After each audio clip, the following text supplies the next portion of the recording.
नमस्कार दोस्तों, आप सभी का स्वागत है हमारे यूट्यूब चैनल बीसीएस एकेडमी पर। और आज की इस वीडियो में हम कक्षा 12 भौतिक विज्ञान बोर्ड परीक्षा 2025 को ध्यान में रखते हुए महत्वपूर्ण प्रश्नोत्तर की सीरीज में पांचवा वीडियो लेकर आए हैं, जिसमें हम पांचवें चैप्टर चुंबकत्व एवं द्रव्य से संबंधित इंपोर्टेंट क्वेश्चन आंसर देखने वाले हैं, समझने वाले हैं। इससे पहले हमने पहले से चौथे चैप्टर तक के इंपोर्टेंट क्वेश्चन आंसर देख लिए थे, समझ लिए थे। अब राजस्थान बोर्ड के द्वारा जारी ब्लूप्रिंट के अकॉर्डिंग इस चैप्टर का अंक विभाजन देख लेते हैं।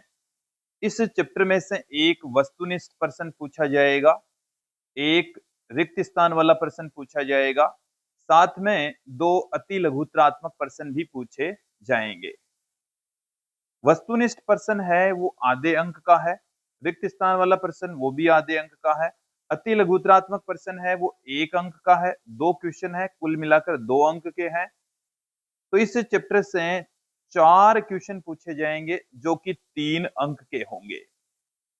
विद्यार्थियों, यदि आप हमारे YouTube चैनल पर नए हैं तो चैनल को सब्सक्राइब कर लीजिए, साथ में बेल आइकन भी दबा दीजिए ताकि आपको आगे की वीडियोस की नोटिफिकेशन मिलती रहे।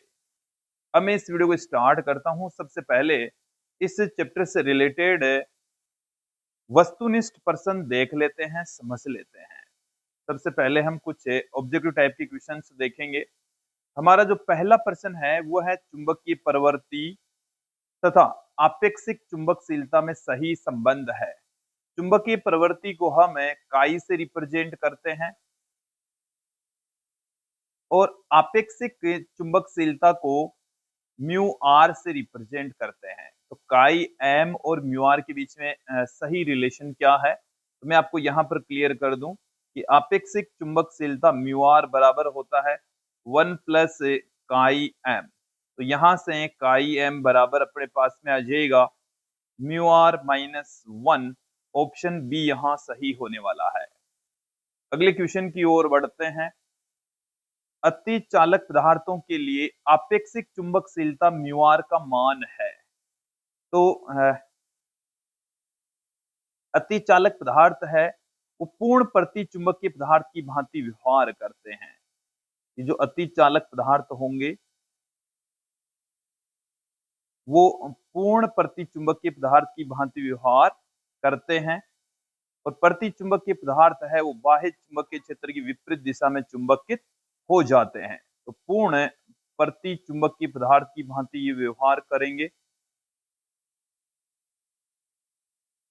पूर्ण प्रति चुंबकीय पदार्थ होते हैं और प्रति चुंबकीय पदार्थों की जो चुंबकीय प्रवृत्ति है, इसको हम काई एम से लिखते हैं, वो माइनस में 1 होती है। काई एम बराबर होता है -1। तो यहाँ पर हमें ज्ञात करना है आपेक्षिक चुंबकशीलता म्यू आर। अभी अभी हमने देखा म्यू आर बराबर होता है 1 प्लस में काई एम। तो यहाँ पर वैल्यू पुट कर दीजिए 1 माइनस 1, ये आ जाएगा 0। तो म्यू आर की वैल्यू आ जाएगी 0। ऑप्शन सी यहाँ पर सही हो जाएगा। यदि चुंबकीय प्रवृत्ति पूछते तो इसका मान -1 होता। अगले क्वेश्चन की ओर बढ़ते हैं। प्रति चुंबकत्व का कारण है। देखिए, प्रति चुंबकत्व युग्मित इलेक्ट्रॉनों के कारण से होता है। जो आपके पास में पदार्थ है उसमें युग्मित इलेक्ट्रॉन पाए जाते हैं तो प्रति चुंबकत्व का गुण उसमें उत्पन्न हो जाता है। जो अनुचुंबकीय पदार्थ है उनमें अयुग्मित इलेक्ट्रॉन पाए जाते हैं, जबकि लोह चुंबकीय पदार्थों के अंदर डोमेन पाए जाते हैं। तो यहाँ पर ऑप्शन डी सही होगा। अगले क्वेश्चन की ओर बढ़ते हैं कि वह चुंबकीय पदार्थ जो बाह्य चुंबकीय क्षेत्र का विरोध करता है तो उसको हम प्रति चुंबकीय पदार्थ कहते हैं।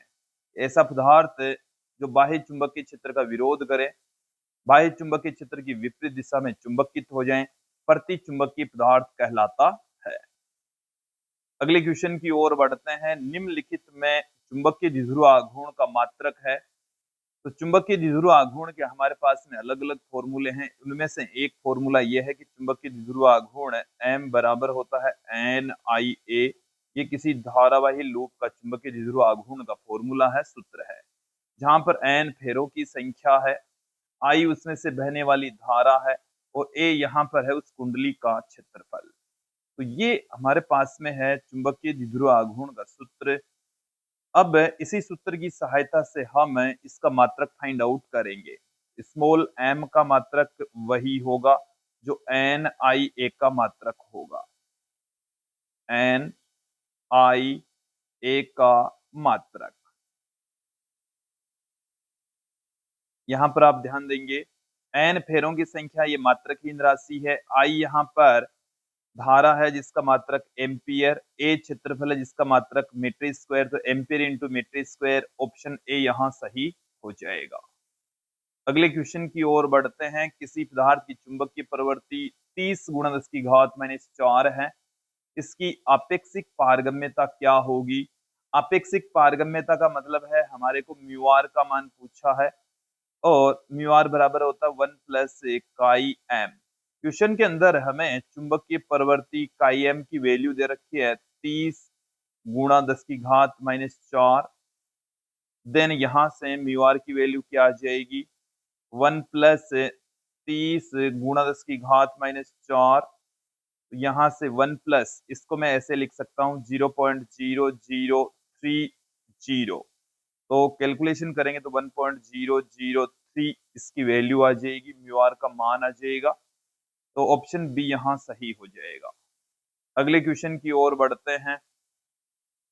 किसी चुंबक को लोहे चूर्ण में रखकर उठाया जाता है तो अधिकतम चूर्ण रहता है, तो उनके ध्रुवों पर रहता है, चुंबक के सिरों पर रहेगा। ऑप्शन डी यहाँ सही हो जाएगा। देखिए हमने डायग्राम के जरिए दिखाया है कि ये लोहा चूर्ण है और ये जो लोहा चूर्ण है वो ध्रुवों पर ज्यादा इकट्ठा होता है, किनारों पर ज्यादा इकट्ठा होगा। जहां पर आकर्षण या प्रतिकर्षण की क्षमता सर्वाधिक होती है वहां पर अधिकतम चूर्ण इकट्ठा होगा, चुंबक के सिरों के ऊपर इसकी मात्रा सबसे ज्यादा होगी। अगले क्वेश्चन की ओर बढ़ते हैं। चुंबकीय बल रेखाएं, तो चुंबकीय बल रेखाओं के बारे में इनमें से सही स्टेटमेंट क्या है कि हमेशा एक दूसरे को काटती है, तो ये तो गलत स्टेटमेंट है, ऐसा नहीं होता। फिर है हमेशा बंद वक्र का निर्माण करती, ये बिल्कुल सही स्टेटमेंट है। अगला ऑप्शन देखें, चुंबक के ध्रुव से बहुत दूर इकट्ठी होने लगती है, ये भी गलत है क्योंकि चुंबक के ध्रुवों के पास में इनकी डेंसिटी सबसे ज्यादा होती है, निर्वात में से होकर नहीं गुजर सकती, ये भी एक गलत ऑप्शन है। तो यहाँ पर ऑप्शन बी सही हो जाएगा। देखिए विद्यार्थियों, हमने डायग्राम के जरिए भी दिखाया है कि ये हमारे पास में एक चुंबक है। ये हमने यहाँ पर एक चुंबक दिखाई है जिसमें उत्तरी ध्रुव तथा दक्षिणी ध्रुव आप देख रहे होंगे। उत्तरी ध्रुव से मैग्नेटिक फील्ड लाइन से वो बाहर निकलती है, दक्षिणी ध्रुव के अंदर ये प्रवेश करती है, अंदर भी ये उसी कंटिन्यूअसली चलती रहती है, तो ये एक बंद वक्र का निर्माण करती है। इसके साथ में इनकी डायरेक्शन चुंबक के बाहर उत्तरी ध्रुव से दक्षिणी ध्रुव की ओर, अंदर एस से एन की ओर होती है। ये आप डायग्राम में देख पा रहे हैं। अगले क्वेश्चन की ओर बढ़ते हैं कि यदि दो चुंबकीय ध्रुवों की ध्रुव प्राबल्य एवं उनके बीच की दूरी को दुगुनी कर दी जाए तो इनके मध्य कार्यरत बल क्या हो जाएगा? तो देखिए दो चुंबकीय ध्रुवों के बीच में लगने वाले बल का सूत्र हमारे पास में ये है कि दो चुंबकीय ध्रुवों के मध्य बल, ये हमारे पास में एक चुंबकीय ध्रुव है जिसकी ध्रुव प्रबलता QM1, ये दूसरी ध्रुव की ध्रुव प्रबलता QM2 और दोनों के बीच की डिस्टेंस स्मॉल r, तब जो बल है होता है वो म्यू नॉट अपॉन 4 पाई QM1 QM2 upon r square होता है। ये चुंबकत्व के अंदर कूलाम का नियम है। अब यहाँ पर F की वैल्यू हमें प्रारंभ में F बराबर दे रखा है कि QM1 QM2 upon r square, और नई स्थिति में नई स्थिति में हमें ये कहा गया है कि जो दूरी है वो दुगुनी कर दें, ध्रुव प्राबल्य और उनके बीच की दूरी, दूरी r डैश से लिख दें जो कि पहले वाली दूरी की दुगुनी है, QM डैश कह दें, QM1 डैश कह दें जो कि 2QM1 से दुगुना है। इसी प्रकार से QM2 डेज कह दें तो वो भी पहले वाले चुंबकीय ध्रुव प्रबलता से दुगुना है। तो नई स्थिति में जो बल होगा F डेज के QM1 डेज QM2 डेज बट्टे में R डेज का स्क्वायर होगा। यहाँ पर QM1 डेज इसकी वैल्यू है 2QM1, QM2 days 2QM2 upon R days जो कि 2R है। यहाँ पर आप ध्यान देंगे कैलकुलेशन करेंगे तो ऊपर से 2 इंटू 2 4 आ जाएगा, नीचे 2 का स्क्वायर है तो भी वो भी 4 आ जाएगा, 4 से 4 कैंसिल हो जाएगा, के QM1 QM2 बट्टे में R स्क्वायर आ जाएगा। तो F डेज की जो वैल्यू है वो F के इक्वल ही प्राप्त हो जाएगी। इसका मतलब है कार्यरत बल है उसमें कोई परिवर्तन नहीं आएगा। ऑप्शन बी यहाँ सही हो जाएगा। अगले क्वेश्चन की ओर बढ़ते हैं कि एक छड़ चुंबक की चुंबकीय बल रेखाओं को निम्न में से किस चित्र के द्वारा सही तरीके से दर्शाया गया है। पहला डायग्राम देखें, इसमें चुंबकीय चित्र रेखाएं उत्तरी ध्रुव से बाहर निकल रही है, दक्षिणी ध्रुव के अंदर प्रवेश कर रही है। तो ये डायग्राम देखो विद्यार्थियों, ये चुंबकीय चित्र रेखाओं की डायरेक्शन चुंबक के बाहर तो एन से एस की ओर ही होती है, बट अंदर यहाँ पर चुंबकीय चित्र रेखाएं नहीं दिखाई है, इस वजह से ये डायग्राम है वो गलत है। फिर सेकंड डायग्राम की ओर बढ़ते हैं, इसमें जो चुंबकीय चित्र रेखाएं हैं वो दक्षिणी ध्रुव से निकल रही है, उत्तरी ध्रुव में प्रवेश कर रही है, जबकि चुंबक के बाहर ये उत्तरी ध्रुव से निकलनी चाहिए, दक्षिणी ध्रुव के अंदर प्रवेश करनी चाहिए। इस कारण से ये डायग्राम भी गलत है। फिर देखें तीसरे डायग्राम के अंदर क्या है, थोड़ा स्पष्ट मैं आपको क्लियर कर दूं कि इसके अंदर चुंबकीय चित्र रेखाएं ये तो उत्तरी ध्रुव है, ये हमारे पास में दक्षिणी ध्रुव है, अंदर इनकी डायरेक्शन एन से एस की ओर दिखाई गई है, जबकि हकीकत यह है कि चुंबकीय चित्र रेखाएं बाहर तो होती है एन से एस की ओर और अंदर होती है एस से एन की ओर। इस कारण से ऑप्शन डी सही हो जाएगा। अगले प्रश्न की ओर बढ़ते हैं कि उदासीन बिंदु पर परिणामी चुंबकीय चित्र क्या होता है। तो देखिए विद्यार्थी, उदासीन बिंदु किससे कहते हैं कि वह बिंदु जहां पर चुंबकीय चित्र की तीव्रता शून्य हो जाए उसको हम उदासीन बिंदु कहते हैं। तो चुंबकीय चित्र की तीव्रता शून्य होगी, ऑप्शन ए यहाँ पर सही हो जाएगा। एक डायग्राम के जरिए समझ लेते हैं। हमारे पास में ये एक मैग्नेट है जो आप देख रहे हैं, ये हमारे पास में एक मैग्नेट है, उत्तरी ध्रुव उत्तर दिशा में रखा हुआ है। हमने यहाँ पर चुंबक का जो उत्तरी ध्रुव है वो उत्तर दिशा में ही लिया है, ये नॉर्थ पोल है, ये साउथ पोल है। भौगोलिक उत्तरी और दक्षिणी ध्रुव हमने दिखाए हैं। अब यहाँ पर क्या उत्तरी ध्रुव है, चुंबक का भौगोलिक उत्तरी ध्रुव की ओर रखा हुआ है, तो इससे मैग्नेटिक लाइंस बाहर निकलेगी, इस तरीके से जाएगी। ये हमने पृथ्वी की चुंबकीय चित्र रेखाएं दिखाई है। इसके साइड में जो पिंक कलर की आप लाइंस देख रहे हैं, ये पृथ्वी का चुंबकीय क्षेत्र है। पृथ्वी के चुंबकीय क्षेत्र के कारण से उत्पन्न चुंबकीय क्षेत्र रेखाएं हैं।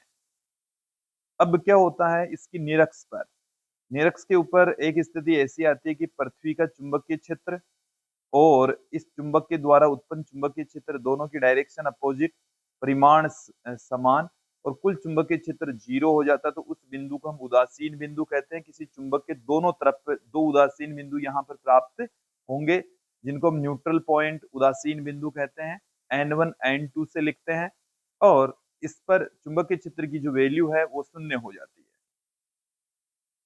अगले प्रश्न की ओर बढ़ते हैं। किसी सुग्राही उपकरण को बाह्य चुंबकीय क्षेत्र से बचाने के लिए, देखिए उसे क्या करेंगे, बाह्य चुंबकीय क्षेत्र से बचाने के लिए इसे एल्यूमिनियम के बॉक्स में रखना चाहिए। इधर तो दूसरा ऑप्शन हमें दे रखा है कि इसे लोहे के बॉक्स में रखना चाहिए, क्योंकि लोहा एक लोहे चुंबकीय पदार्थ होता है और बाह्य चुंबकीय क्षेत्र रेखाएं हैं वो उसी में से ही होकर जाएगी, उसके अंदर रखे हुए उपकरण में से नहीं जाएगी। तत्पश्चात ऑप्शन बी यहाँ पर सही हो जाएगा। अगले प्रश्न की ओर बढ़ते हैं कि एक छड़ चुंबक की निरक्षीय रेखा पर उदासीन बिंदु मिलते हैं जब चुंबक का उत्तरी ध्रुव भौगोलिक दक्षिणी ध्रुव की ओर होता है। इसको भी क्लियर कर ले कि ये हमारे पास में हमने दिखाया है ये भौगोलिक उत्तरी ध्रुव है, ये भौगोलिक दक्षिणी ध्रुव है, ये ईस्ट है, ये है वेस्ट। अब हमने क्या है कि जब हमने एक थोड़ी देर पहले ही एक क्वेश्चन के अंदर मैंने आपको उदासीन बिंदु के बारे में बताया। उत्तरी ध्रुव जब उत्तर की ओर रखा हुआ था तो इसकी निरक्ष के ऊपर, निरक्ष पर उदासीन बिंदु प्राप्त हो रहे थे। एक डायग्राम मैंने यहाँ पर और दिखाया है कि अक्ष के ऊपर चुंबकीय क्षेत्र रेखाएं, अक्ष पर उदासीन बिंदु कब प्राप्त होंगे। ये इस उत्तर से रिलेटेड नहीं है, वो वाला ही डायग्राम बनेगा। यहां पर उदासीन बिंदु कब प्राप्त होंगे, जब उत्तरी ध्रुव भौगोलिक दक्षिणी दिशा में रखा हुआ है तो इसकी अक्ष के ऊपर उदासीन बिंदु प्राप्त होंगे, क्योंकि यहां से मैग्नेटिक लाइंस बाहर निकलेगी, ये इधर आएगी, पृथ्वी वाली इधर जाएगी, इस वजह से N1 और N2 के ऊपर हमें उदासीन बिंदु मिलेंगे। तो वो वाला डायग्राम भी बना लेते हैं हम यहाँ पर। देखिए इसको कि निरक्ष पर हमारे को उदासीन बिंदु कब मिलेंगे, इसको आप समझ लीजिए कि निरक्ष के ऊपर इस डायग्राम से आप समझ सकते हैं कि निरक्ष पर हमें तब मिलेंगे जब उत्तरी ध्रुव उत्तर दिशा में रखा हो। और यदि आपको अक्ष के लिए पूछ लेते कि अक्ष के ऊपर उदासीन बिंदु कब प्राप्त होंगे, तो जब चुंबक का उत्तरी ध्रुव भौगोलिक दक्षिणी ध्रुव की ओर रखा हुआ हो तब। क्लियर। तो यहां पर हमारे को पूछा है कि निरक्ष पर कब प्राप्त होंगे, तो निरक्ष के ऊपर कब प्राप्त होंगे, ये निरक्षीय बिंदु है, ये निरक्ष है। तो निरक्ष पर हमें कब प्राप्त होंगे, जब उत्तरी ध्रुव उत्तरी ध्रुव उत्तर की ओर हो। ऑप्शन ए यहां पर सही हो जाएगा। अगले प्रश्न की ओर बढ़ते हैं। किसी पदार्थ के लिए आपेक्षिक पारगम्यता म्यू आर और चुंबक की प्रवृत्ति काई हो तो अनुचुंबकीय पदार्थ के लिए, अनुचुंबकीय पदार्थ के अंदर क्या होता है, देखो मैंने एक टेबल के जरिए इन सारी राशियों को बताया है, समझाया है, इसको आप समझ ले में। प्रतिचुंबकीय पदार्थों के लिए काई का मान है वो ऋणात्मक होता है और पूर्ण प्रतिचुंबकीय के लिए हो जाता -1। जबकि आपेक्षिक पारगम्यता आप निकाल सकते हैं, आपके पास में फॉर्मूला है, म्यू आर बराबर होता है 1 + काई एम का मान -1 लेंगे तब म्यू आर का मान 0 आ जाएगा, और काई एम का मान -1 और 0 के बीच में लेंगे तो इसका मान अल्प धनात्मक आएगा। क्लियर। अनुचुंबकीय पदार्थों के लिए इसकी वैल्यू होती है अल्प धनात्मक और म्यू आर का मान होता है 1 से बड़ा। जबकि लोह चुंबकीय पदार्थों के लिए काई का मान काफी बड़ा होता है और म्यू आर का मान भी काफी बड़ा होता है। तो अनुचुंबकीय पदार्थों के लिए काई का मान धनात्मक होता है, अल्प लेकिन धनात्मक, और म्यू आर का मान 1 से बड़ा। म्यू आर का मान क्या होगा, 1 से बड़ा, और काई का मान क्या होगा, अल्प धनात्मक। तो म्यू आर ग्रेटर देन 1 और काई का मान ग्रेटर देन 0। तो ऑप्शन डी यहां पर सही हो जाएगा। क्लियर। अगले प्रश्न की ओर बढ़ते हैं कि किसी अनुचुंबकीय पदार्थ की चुंबकीय प्रवृत्ति, कोई हमारे पास में अनुचुंबकीय पदार्थ है और उसकी चुंबकीय प्रवृत्ति, ये हालांकि सिलेबस से हट गया है, क्यूरी के नियम के अकॉर्डिंग हम इसको पुट कर सकते हैं। क्यूरी का नियम हमें ये कहता है कि अनुचुंबकीय पदार्थों की जो चुंबकीय प्रवृत्ति होती है वो परम ताप की व्युत्क्रमानुपाती होती है। तो अनुचुंबकीय पदार्थों की जो चुंबकीय प्रवृत्ति है वो परम ताप के व्युत्क्रमानुपाती होती है। ऑप्शन डी यहां पर सही हो जाएगा। अगले प्रश्न की ओर बढ़ते हैं। प्रतिचुंबकीय पदार्थ का उदाहरण है, इनमें से प्रतिचुंबकीय पदार्थ का कौन सा उदाहरण है, आपको अच्छे से देख लेना है, समझ लेना है। तो देखिए प्रतिचुंबकीय पदार्थ है, उनके उदाहरणों में कॉपर है, bismuth, zinc, mercury, H2O, H2N2 कुछ गैसें हैं। अनुचुंबकीय पदार्थों के अंदर सोडियम है, calcium, copper chloride, aluminium, oxygen. देखो कॉपर है वो प्रतिचुंबक है, जबकि कॉपर क्लोराइड है वो अनुचुंबकीय पदार्थ है। हाइड्रोजन नाइट्रोजन गैस प्रतिचुंबकीय है, जबकि ऑक्सीजन गैस है वो अनुचुंबकीय है। लोह चुंबकीय पदार्थों के अंदर आयरन और आयरन के जो अयस्क हैं वो लोह चुंबकीय पदार्थ हैं। इसके अलावा कोबाल्ट, निकल भी इसी के ही एग्जाम्पल होंगे। तो यहां से इसको क्लियर कर ले में। तो यहाँ पर प्रतिचुंबकीय पदार्थों के उदाहरण में आप देखेंगे तांबा। तो तांबा हमारे पास में क्या है, एक प्रतिचुंबकीय पदार्थ है। अगले प्रश्न की ओर बढ़ते हैं कि एक चुंबक जिसका चुंबकीय आघूर्ण कैपिटल एम है, कैपिटल बी तीव्रता के चुंबकीय क्षेत्र में रखा है, तो उस पर लगने वाले बल आघूर्ण का सूत्र कौन सा है? तो बल आघूर्ण का फॉर्मूला होगा तो बराबर M vector cross B vector. देखो ये फॉर्मूला आया कहां से, इसको भी आप थोड़ा सा समझ लें। ये हमारे पास में समांतर चुंबकीय क्षेत्र रेखाओं को हमने दिखाया है। इसके अंदर हमने एक चुंबकीय ध्रुव को रखा है, इसका उत्तरी ध्रुव है जिसके ऊपर बल लग रहा है QMB, दक्षिणी ध्रुव है S जिसके ऊपर बल लग रहा है अपोजिट डायरेक्शन में QMB। तो देखिए जो टोटल बल है वो 0 हो जाएगा क्योंकि दोनों बलों की डायरेक्शन अपोजिट है, परिमाण समान है। अब हम बात करते हैं, क्योंकि डायरेक्शन अपोजिट होने की वजह से, परिमाण समान होने की वजह से कुल बल तो 0 हो जाता है, लेकिन क्रिया रेखा अलग अलग होने के कारण से यहाँ पर एक बल आघूर्ण क्रिएट हो जाएगा। बल आघूर्ण होता है किसी एक बल का परिमाण और दोनों बलों के मध्य की लंबवत दूरी। तो एक बल का जो परिमाण है वो QMB और दोनों बलों के बीच की जो डिस्टेंस है वो है 12 sin थीटा। तो इस L को QM के साथ में ले लेते हैं, तो QM इंटू 2L जिसको हम स्मॉल m लिख देते हैं। स्मॉल m यहाँ पर चुंबकीय ध्रुव आघूर्ण है, तो यहाँ से जो 2L, यहाँ से जो AN है वो हमने इस डायग्राम की सहायता से साइन थीटा लंब बट्टे में कर्ण लगाकर फाइंड आउट किया, तो M vector cross B vector आ जाएगा, ऑप्शन सी यहाँ पर सही हो जाएगा। अगले प्रश्न की ओर बढ़ते हैं कि निम्न में से विमाहीन राशियां हैं, इनमें से कौन सी राशियां विमाहीन राशियां हैं? तो देखिए विद्यार्थियों, म्यू आर है वो एक विमाहीन राशि होती है, क्योंकि म्यू आर तो खुद म्यू अपॉन म्यू नॉट के बराबर होता है, दो समान मात्रकों वाली राशियों का अनुपात होता है, तो ये एक विमाहीन राशि है। काई, ये भी दो समान मात्रकों वाली राशियों का अनुपात है, समान विमाओं वाली राशियों का अनुपात है M/H। देन यहाँ पर ये भी एक विमाहीन राशि है, म्यू बाई म्यू नॉट है, ये भी एक विमाहीन राशि है। तो उपरोक्त सभी तीनों ही विमाहीन राशियां है। अगले प्रश्न की ओर बढ़ते हैं, निक्कल है। तो निक्कल एक लोहा चुंबकीय पदार्थ है, अभी हमने एक टेबल में देखा है कि निक्कल एक लोहा चुंबकीय पदार्थ है। अगले क्वेश्चन की ओर बढ़ते हैं कि डोमेन किस पदार्थ में बनते हैं? प्रति चुंबकीय पदार्थ है उसमें युग्मित इलेक्ट्रॉन पाए जाते हैं, लोहा चुंबकीय पदार्थ में डोमेन पाए जाते हैं, अनुचुंबकीय पदार्थ में अयुग्मित इलेक्ट्रॉन पाए जाते हैं जिनसे परमाणु चुंबक बन जाते हैं।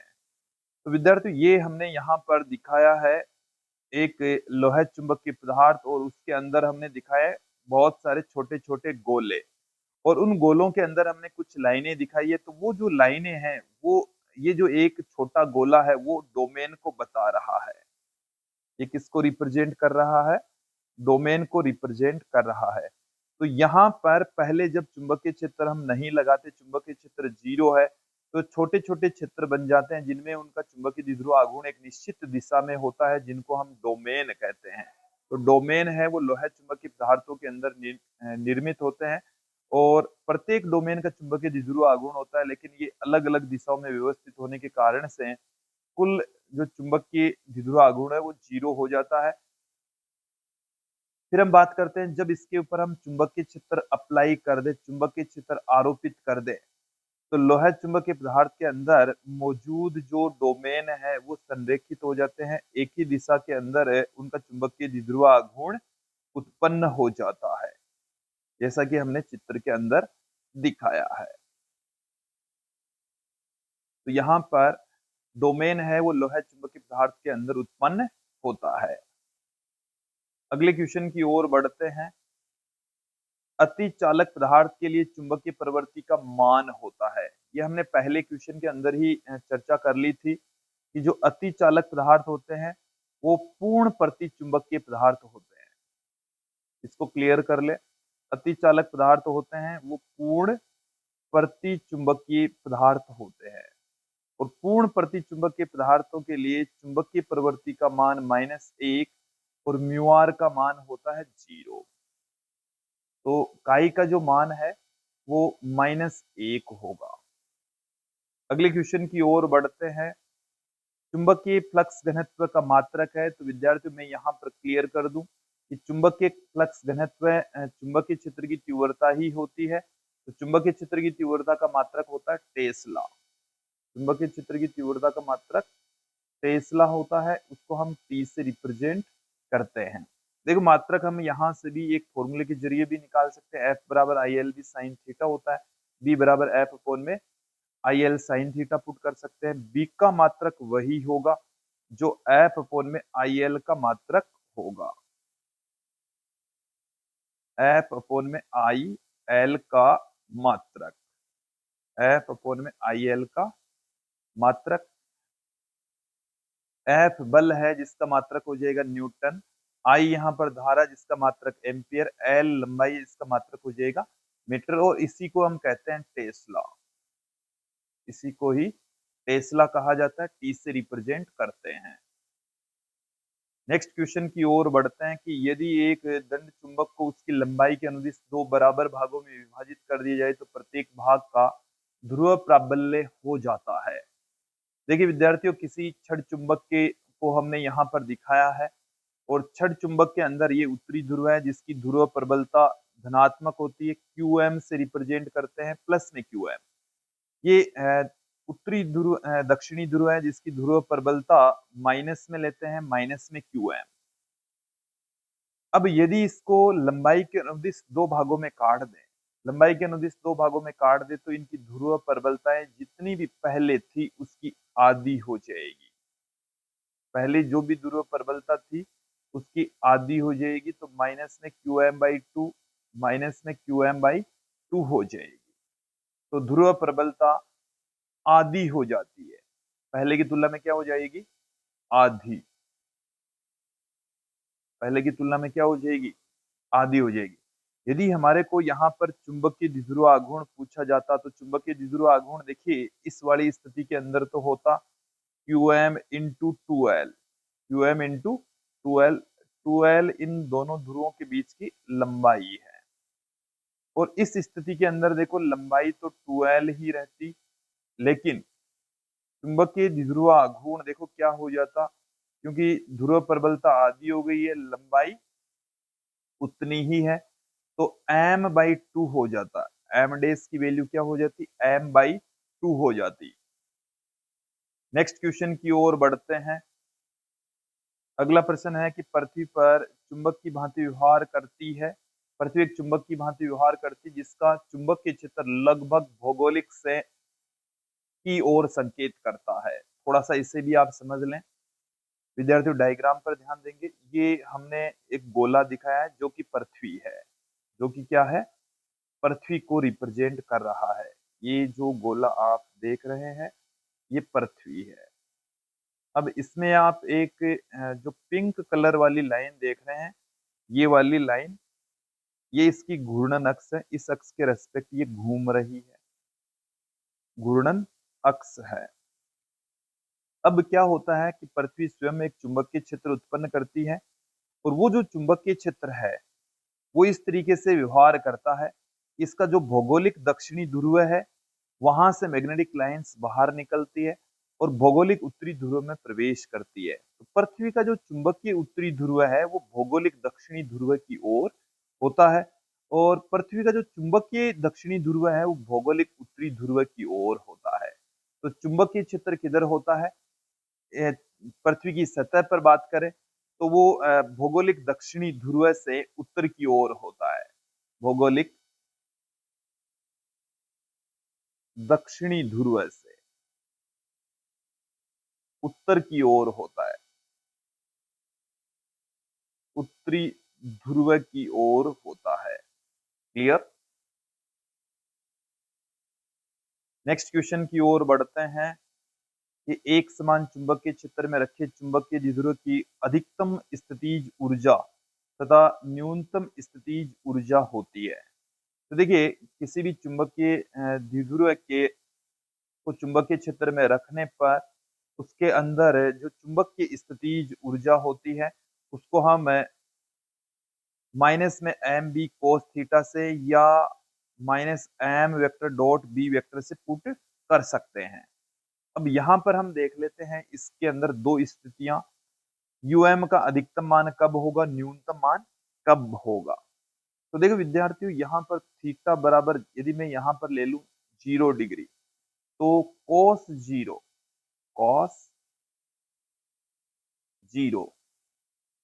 डिग्री, cos 0 डिग्री का मान होता है 1।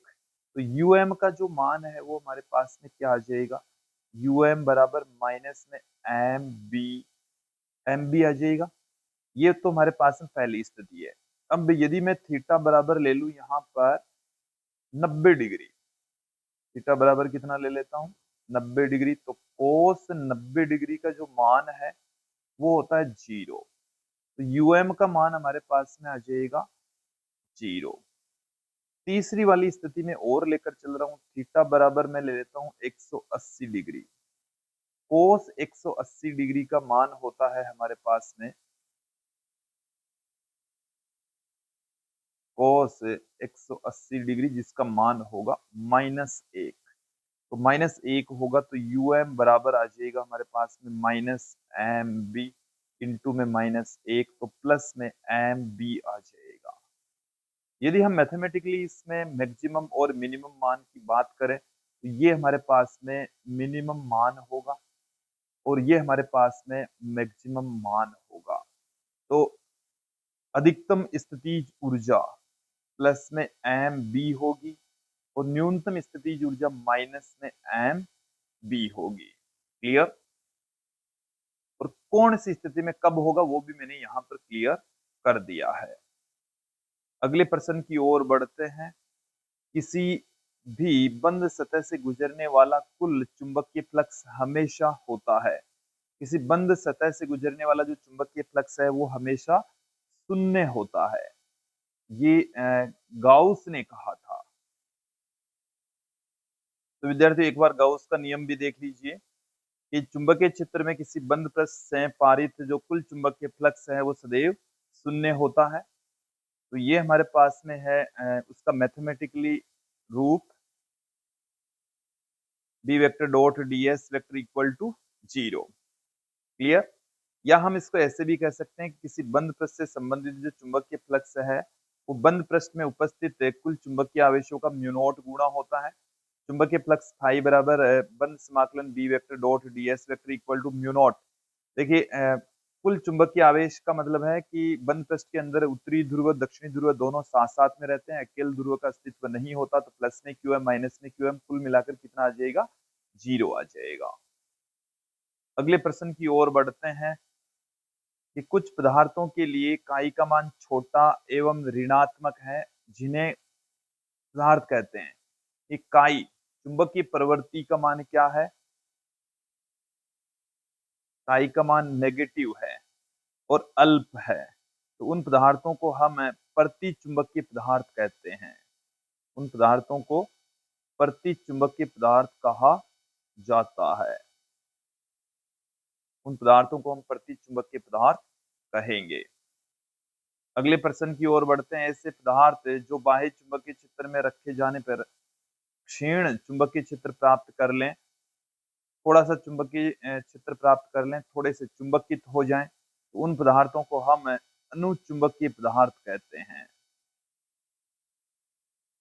अनुचुंबकीय पदार्थ हम उसको कहेंगे। नेक्स्ट क्वेश्चन की ओर बढ़ते हैं कि लोह चुंबकीय पदार्थों के लिए चुंबकीय प्रवृत्ति का मान धनात्मक और बड़ा, धनात्मक भी होगा और बड़ा भी होगा।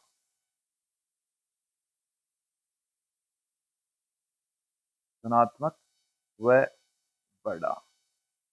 या आप यहां पर कर सकते हैं कि काई एम है वो वेरी वेरी ग्रेटर देन 1 होगा। क्लियर।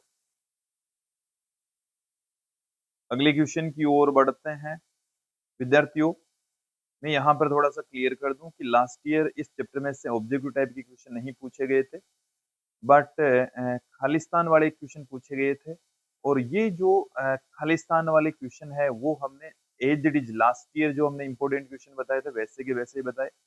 उनमें से ये वाला खालिस्तान भी एक था कि किसी दिए गए नमूने के प्रति इकाई आयतन में उत्पन्न चुंबकीय आघूर्ण को कहते हैं। तो सेम है ये एज इट इज क्वेश्चन 2024 की बोर्ड एग्जाम में पूछ लिया गया था। तो देखिए किसे कहेंगे, क्योंकि प्रति एकांक आयतन में उत्पन्न चुंबकीय द्विध्रुव आघूर्ण को हम चुंबकन की तीव्रता कहते हैं। यहां पर आ जाइएगा, चुंबकन की तीव्रता,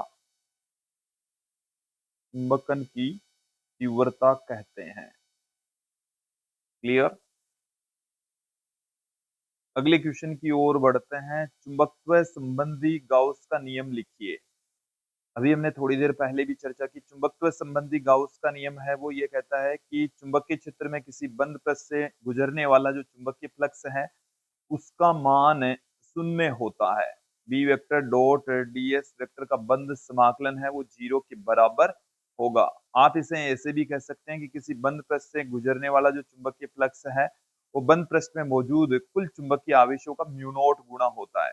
क्योंकि बंद पृष्ठ के अंदर अकेले ध्रुव का अस्तित्व नहीं होता, इस कारण से प्लस में क्यू एम माइनस में क्यू एम टोटल मिलाकर ये 0 आ जाएगा। नेक्स्ट क्वेश्चन की ओर बढ़ते हैं कि निम्न में से दो अनुचुंबकीय पदार्थों को छांटिए।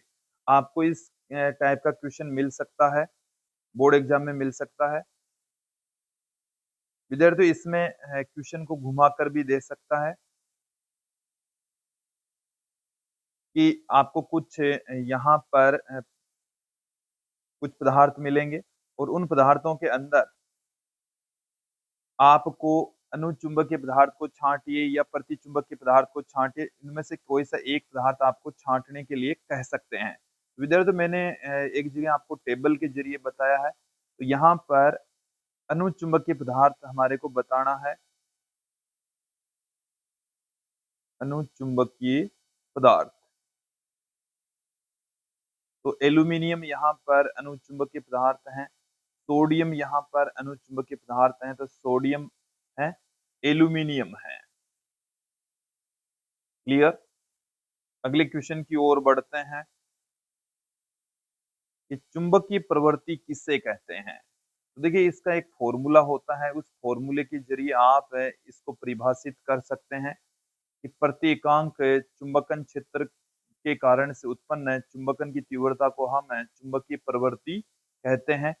विद्यार्थी ये एक मात्रकहीन राशि होती है, विमाहीन राशि होती है। इसका जो मान है वो पदार्थ की प्रकृति पर निर्भर करता है। क्लियर। अगले क्वेश्चन की ओर बढ़ते हैं कि दो दंड चुंबकों के चुंबकीय आघूर्ण M1 व M2 है। यदि इनके मध्य कोण थीटा हो तो परिणामी चुंबकीय आघूर्ण का मान लिखिए।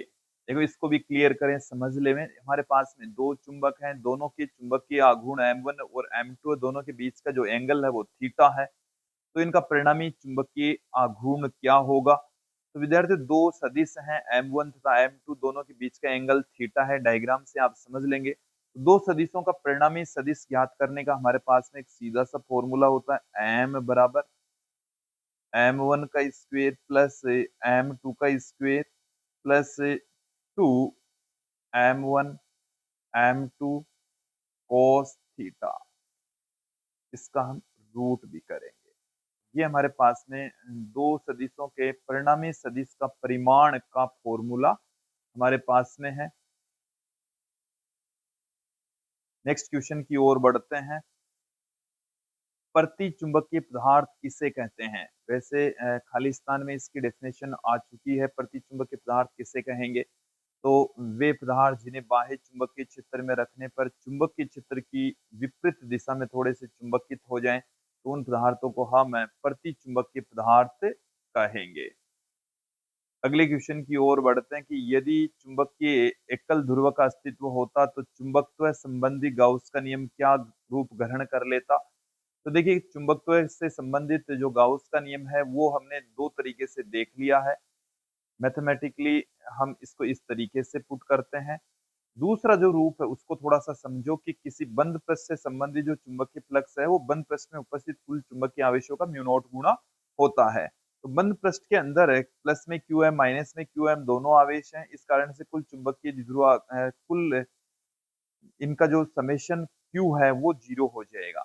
लेकिन यदि एकल ध्रुव का अस्तित्व होता, यदि एकल ध्रुव का अस्तित्व होता तो देखो यहाँ पर ध्यान देंगे, एकल चुंबकीय ध्रुव का अस्तित्व होता तो यहाँ पर प्लस में QM ही रह जाएगा। तो उस स्थिति में जो सूत्र है वो इस प्रकार से हमें प्राप्त हो जाएगा। ये पहले भी बोर्ड एग्जाम में क्वेश्चन पूछा जा चुका है, तो विद्यार्थियों इसको आप अच्छे से समझ लें कि चुंबकत्व संबंधी गाउस का नियम है वो क्या रूप ग्रहण कर लेगा, तो ऐसा रूप ग्रहण कर लेगा। क्लियर।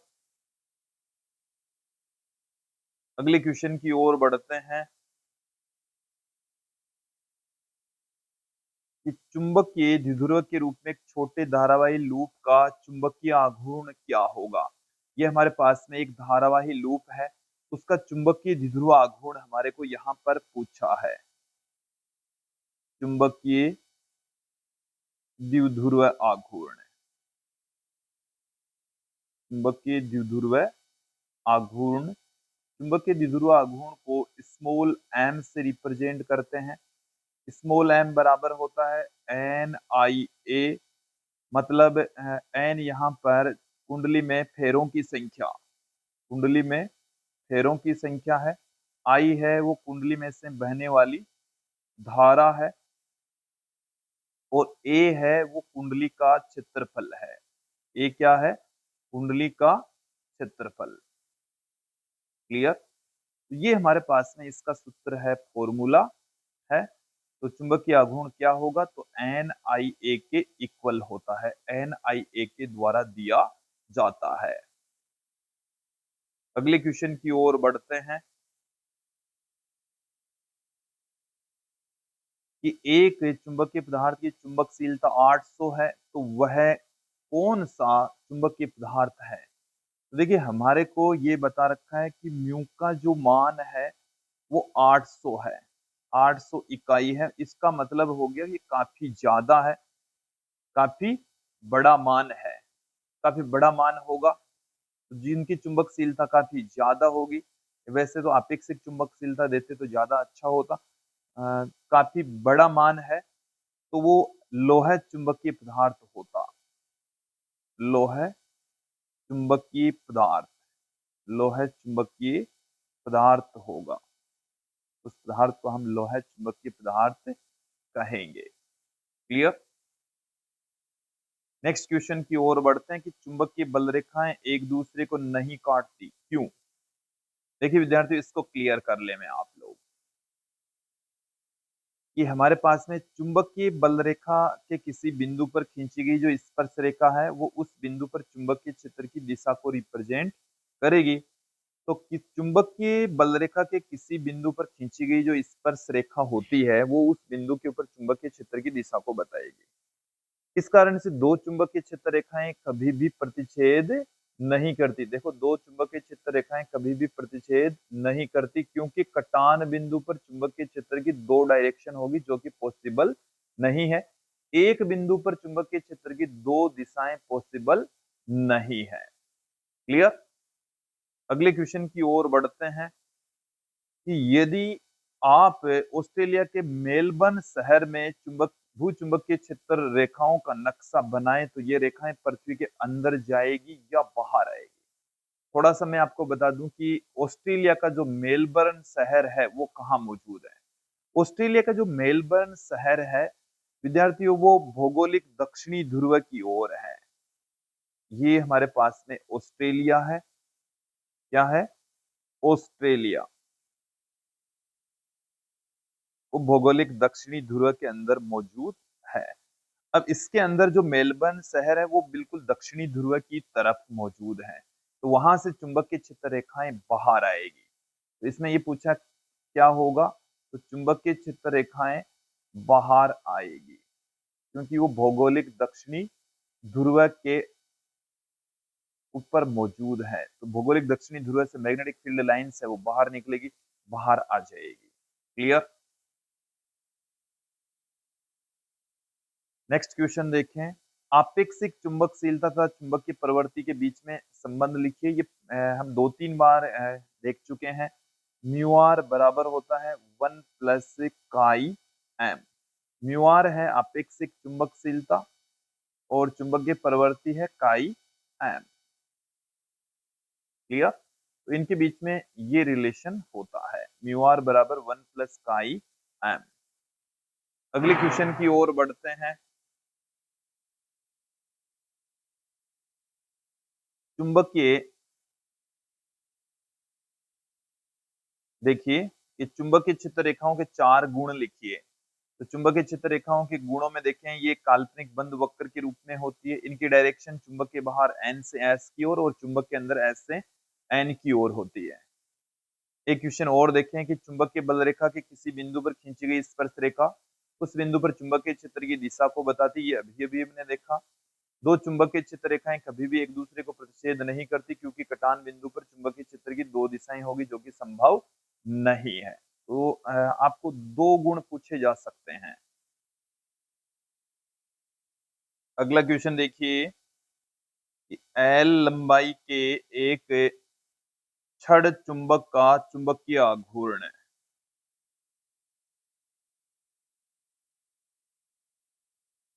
हमारे पास में एल लंबाई के एक छड़ का चुंबकीय आघूर्ण स्मॉल एम है। इसे अर्धवर्ताकार चाप के रूप में मोड़ने पर चुंबकीय आघूर्ण क्या हो जाएगा? चलिए देखें, हमारे पास में एक छड़ है, चुंबकीय छड़, छड़ चुंबक, इसका ध्रुव प्रबलता है प्लस में क्यू एम, इसकी ध्रुव प्रबलता है माइनस में क्यू एम, क्योंकि ये उत्तरी ध्रुव है, ये दक्षिणी ध्रुव है, और इनके बीच की जो डिस्टेंस है वो है एल। तो इसका जो चुंबकीय आघूर्ण होगा वो होगा किसी एक ध्रुव की ध्रुव प्रबलता, चुंबकीय आघूर्ण को स्मॉल एम से लिखते हैं, किसी एक ध्रुव की ध्रुव प्रबलता और दोनों ध्रुवों के बीच की दूरी से, तो क्यू एम इंटू एल से लिखा जाता है। अब यदि हम इसी छड़ को हम क्या कर दें, इसकी ध्रुव प्रबलताएं उतनी ही है, प्लस में क्यू एम और माइनस में क्यू एम, लेकिन आपने अब की बार इसको अर्धवर्ताकार मोड़ दिया है। अर्धवर्ताकार मोड़ दिया है, इसका मतलब है कि इसकी त्रिज्या है स्मॉल आर, तो जो इसकी परिधि है वो रह गई है पाई आर, और वो है एल के बराबर। पाई आर है वो है एल के बराबर। ठीक है, तो यहां से हमारे पास में क्या आ जाएगा, आर बराबर आ जाएगा एल अपॉन में पाई। दोनों ध्रुवों के बीच की डिस्टेंस की बात करें तो वो हो जाएगी 2r, जो कि हो जाएगी 12 अपॉन में पाई।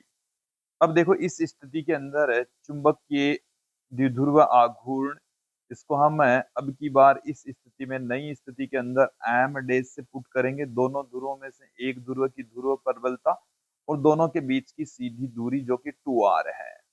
तो एम डेज बराबर अपने पास में आ जाएगा क्यू एम, 2r की वैल्यू है 2l अपॉन में पाई, 2l अपॉन में पाई। तो देखिए हमारे पास में क्या आ जाएगा, Q M into L, Q M into L, ये था एम स्मॉल एम। तो एम डेज की जो वैल्यू है वो आ जाएगी हमारे पास में, पहले जो भी चुंबक के द्विध्रुव आघूर्ण था उसका 2/पाई गुणा। तो ये आपको समझ में आ जाना चाहिए, क्लियर हो जाना चाहिए। अगले क्वेश्चन की ओर बढ़ते हैं कि प्रति चुंबकीय, अनुचुंबकीय तथा लोह चुंबकीय पदार्थ की चुंबकीय प्रवृत्ति पर निर्भरता बताइए। वैसे तो ये जो क्यूरी का नियम और क्यूरी वाइस नियम ये सिलेबस से हट चुके हैं, लेकिन ताप पर निर्भरता आपको पूछी जाए तो किस तरीके से आप बताएंगे। तो देखिए, प्रति चुंबकीय पदार्थ हैं, उनकी चुंबकीय प्रवृत्ति है वो ताप पर निर्भर नहीं करती। अनुचुंबकीय पदार्थ की जो चुंबकीय प्रवृत्ति है वो ताप के व्युत्क्रमानुपाती होती है, ये क्यूरी का नियम है। लोह चुंबकीय पदार्थ की चुंबकीय प्रवृत्ति परम ताप और क्यूरी ताप के अंतर के व्युत्क्रमानुपाती होती है, ये क्यूरी वाइस का नियम है। जो ये जो टीसी आप देख रहे हैं इसको हम क्यूरी ताप कहते हैं। वैसे ये सिलेबस से हट चुका है, यदि कोई नहीं समझ में आए तो कोई दिक्कत नहीं है। अगले क्वेश्चन की ओर बढ़ते हैं।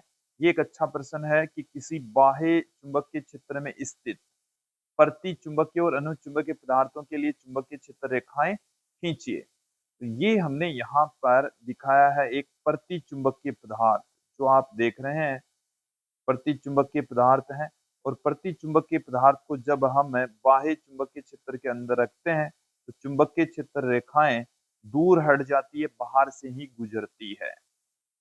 फिर हमने रखा है अनुचुंबकीय पदार्थ, और अनुचुंबकीय पदार्थ को जब हम बाह्य चुंबकीय क्षेत्र में रखते हैं तो चुंबकीय क्षेत्र रेखाएं हैं वो निर्वात की तुलना में इसमें से ज्यादा गुजरती है, पहले की तुलना में यहाँ से ज्यादा जाएगी। इस तरीके से चुंबकीय क्षेत्र रेखाएं गुजरने वाली है। तो ये आपको समझ में आ जाना चाहिए, क्लियर हो जाना चाहिए। अगले क्वेश्चन की ओर बढ़ते हैं। देखिए क्या है कि चुंबकीय क्षेत्र में रखे किसी चुंबक की स्थितिज ऊर्जा उसके अभिविन्यास पर किस प्रकार से निर्भर करती है? न्यूनतम व अधिकतम स्थितिज ऊर्जा के मान व स्थिति बताइए। वैसे मैं आपको क्लियर कर दूं कि स्थितिज ऊर्जा उसके अभिविन्यास पर कैसे निर्भर करती है, कि वो स्थिति पर कैसे निर्भर करती है। तो देखिए विद्यार्थियों, U का जो मान है UM चुंबकीय स्थितिज ऊर्जा, ये होती है माइनस में एम बी कोस थीटा। तो ये थीटा पर निर्भर करती है। जहां जो थीटा है स्मॉल एम वेक्टर व बी वेक्टर के मध्य का कोण है, बी वेक्टर के मध्य का कोण है। अर्थात इसका मतलब क्या हुआ कि जो UM है वो इसके विन्यास पर निर्भर करता है। UM का मान उसके अभिविन्यास पर निर्भर करता है, अभिविन्यास पर निर्भर करता है।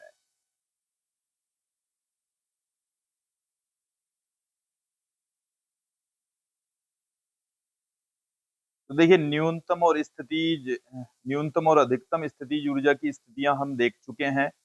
एक बार फिर से देख ले में कि जब थीटा की वैल्यू 0 डिग्री होगी तो कोस 0 का मान 1 हो जाएगा, यूएम का मान माइनस में एम बी के बराबर। थीटा की वैल्यू जब 90 डिग्री होगी तब यूएम का मान 0, थीटा की वैल्यू जब 180 डिग्री होगी तो यूएम का मान प्लस में एम बी। ये अधिकतम होगा, ये न्यूनतम होगा। एक और क्वेश्चन, प्रतिचुंबकीय, अनुचुंबकीय और लहर चुंबकीय पदार्थों में एक दो अंतर आपको पूछे जा सकते हैं, प्रमुख अंतर आपको ध्यान में रखने हैं। उनमें से एक दो अंतर पूछे जा सकते हैं। हमने इस वीडियो के अंदर इन प्रतिचुंबकीय, अनुचुंबकीय और लोह चुंबकीय पदार्थों में अंतर के बारे में 3-4 जगह पर चर्चा कर ली है। आप उनको रिवाइज करें, देखें। इसके अलावा आप हमारे नोट्स की हेल्प ले सकते हैं। हैंड रिटन नोट्स आपको मिल जाएंगे। हैंड रिटन नोट्स के लिए आप हमारे ऐप BCS अकेडमी से आप प्राप्त कर सकते हैं। एप्लीकेशन की लिंक हमने इस वीडियो की डिस्क्रिप्शन में दे रखी है। इसके अलावा आप व्हाट्सअप कर सकते हैं। हमारे व्हाट्सअप नंबर है 9460239358। तो इन नंबर पर आप व्हाट्सअप करके भी हैंड रिटन नोट्स प्राप्त कर सकते हैं। क्लियर? तो विद्यार्थियों, ये था आज का हमारा वीडियो जिसमें हमने 5वें चैप्टर चुंबकत्व एवं द्रव्य से संबंधित इंपोर्टेंट क्वेश्चन आंसर देखे, और मुझे उम्मीद है आप लोगों को ये अच्छे से समझ में आए होंगे। नेक्स्ट वीडियो में हम फिर मिलेंगे जिसमें हम विद्युत चुंबक के प्रेरण से संबंधित इंपोर्टेंट क्वेश्चन आंसर देखेंगे, समझेंगे। आज के लिए इतना ही। धन्यवाद दोस्तों।